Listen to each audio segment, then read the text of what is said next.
ফালাকাটা ব্লকের যোগেন্দ্রপুর নিম্ন বুনিয়াদী প্রাথমিক বিদ্যালয়ের শ্রেণীকক্ষে ক্লাসরুমে টিনের চাল ও বারান্দা টিন গত বছরের ঝড় শিলাবৃষ্টিতে ফুটো হয়ে নষ্ট হয়ে যায়। তারপর থেকে বৃষ্টি হলে শ্রেণীকক্ষে জলে ভেসে যায়। সামনেই মৌসুম, বর্ষার আগে যাতে স্কুল ঘরে টিনের চাল মেরামত করা হয় তার জন্য ফালাকাটা অবর বিদ্যালয় পরিদর্শকের কাছে এসে স্কুল ঘরে টিনের চাল ঠিক করার জন্য আবেদন জানালো গ্রামবাসীরা।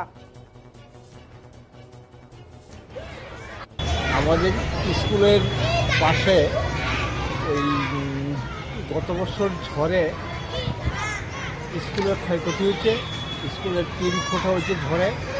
তারপরে পাশে এক বাড়ি আছে, ওই বাড়িরও ক্ষতিগ্রস্ত হয়েছে। এর আগেও গত বছর এসআই অফিসারকে জানানো হয়েছে, এই বছরও অবগত করানোর জন্য আমরা আসলাম, যাতে তার একটা স্কুলের সুব্যবস্থা হয়, রিপেয়ারিং হয়।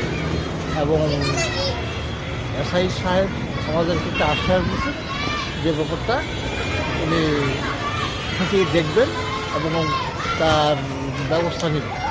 মানে গতবার শিলাবৃষ্টিতে স্কুলের সমস্ত সেটা নষ্ট হয়ে গেছে, বারান্দার টিন ফোটা হয়ে গেছে, অন্যান্য এবং ক্লাসরুমের টিন ফোটা টিন ফোটা হয়েছে, অন্যান্য ক্ষয়ক্ষতি হয়েছে। আচ্ছা,